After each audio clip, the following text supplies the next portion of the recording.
welcome back to my channel. My name is Heather. Once again, I have to start the video out by saying it's been a hot minute since I've done a sit-down video. If you know, you know. I'm not going to get into why I've been busy, but it is about time for me to start trying to do 2 videos a week again, because I think I have it worked out. I think I have a system. But let's talk about the topic of today's video. The topic of today's video is 5 books that surprised me in a positive way.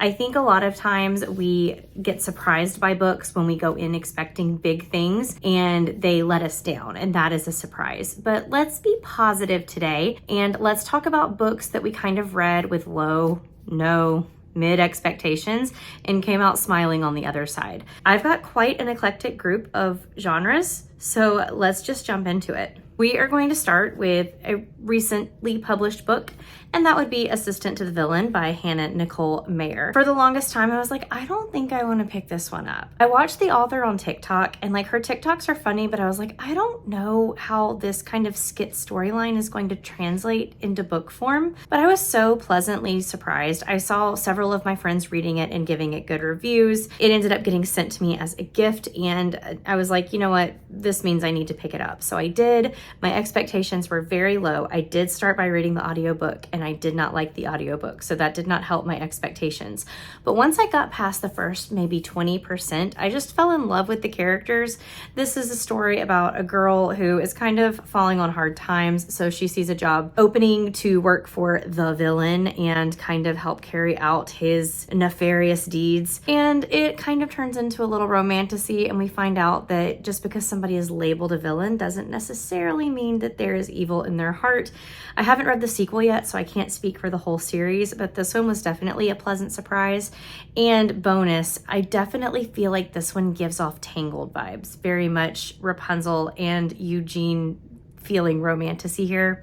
So I highly suggest it, and I was so happy to say that I was surprised by this one. Next up, let's talk about a historical / lit fic book, and that is Carrie Soo is Back by Taylor Jenkins Reid. Now, let me start by saying it's no surprise that I like Taylor Jenkins Reid's writing. Every book I've ever read by her, I've enjoyed. But this one, I was kind of like, I know I want to read it because Taylor Jenkins Reid wrote it, but how much do I actually care about tennis? I knew nothing about tennis when I started this book, and it turns out that she can write a book that makes me care a lot about tennis. We are following Carrie Soo in this book, who is legitimately the best of the best. She was born, bred, raised tennis. She knew she was going to be the best her whole life until, you know, she's getting a little bit up in years as far as a competitive tennis player goes. She gets injured and she is no longer the best. And it's a look at, what do we do with our life now? How do I handle some of the relationships that I've either tarnished or formed in my past? And it's also a really sweet story about her and her father. So this book is told just looking at her life, and you definitely see the side of tennis and the competitive nature of tennis as a professional player. And you find out that you are very, very, very invested in these fictional games that feel so real. She does a good job at not only making you care about the relationships in the story and about Carrie Soo and her motivations, but you also care a whole lot about the tennis game here. The next one is a little bit of a controversial book because I loved this book, but the more I watch YouTube, the more I see that people did not love this book. And that is Daisy Darker by Alice Feeney. The month I picked this up from Book of the Month, there just wasn't really that much on Book of the Month that looked good. And this one had kind of an Agatha Christie tagline on it, and I was like, you know what, I'm not gonna skip this month, I'll try Daisy Darker, and I really enjoyed this book. First of all, creepy coast vibes, one of my favorite things I could ever possibly read about in a book. The premise of this is that Daisy and her family show up for her Nana's birthday, which happens to be on Halloween, so it's a perfect fall Halloween read. But when they get there, they kind of discover that not only is Nana dead, but everybody else starts dying off, and Daisy and the survivors are kind of left to figure out what's going on. There is a twist to this book that a lot of people, I think, didn't like. And it's one that I figured out very, very early on, but I had so much fun with it that I loved the rest of the book. So this one is a little bit polarizing, but you do get creepy coast vibes. You get kind of a 1-by-1 murder situation. You are really delving into characters' backgrounds and backstories and why people are the way that they are. And I had a really good time with this book. Again, clearly it's not for everybody since it gets so much hate on the internet, but I loved it. Okay.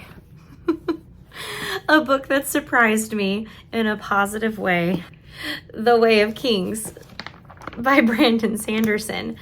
I had read Mistborn before I picked up The Way of Kings, but I immediately picked up The Way of Kings and it sat on my shelf for maybe 6 months before I got the courage to pick it up. I thought that this was going to be such a dense fantasy that was kind of classically written and that I would never be able to finish a 1,000-page adult fantasy book.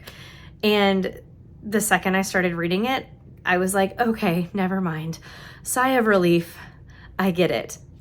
It is so hard to talk about what The Way of Kings is even about, other than we are following so many different characters, so many different storylines, and they all converge, and we deep dive into the history of characters and their trauma and their background, set against an amazing fantasy, an almost sci-fi world at times. And I can't, like, I'm not even going to begin to explain the plot. If you want to read The Way of Kings and you are a fantasy person, please read The Way of Kings. I can't explain it. I can't begin to explain the plot of 4,000 pages that I've read in the first 4 books.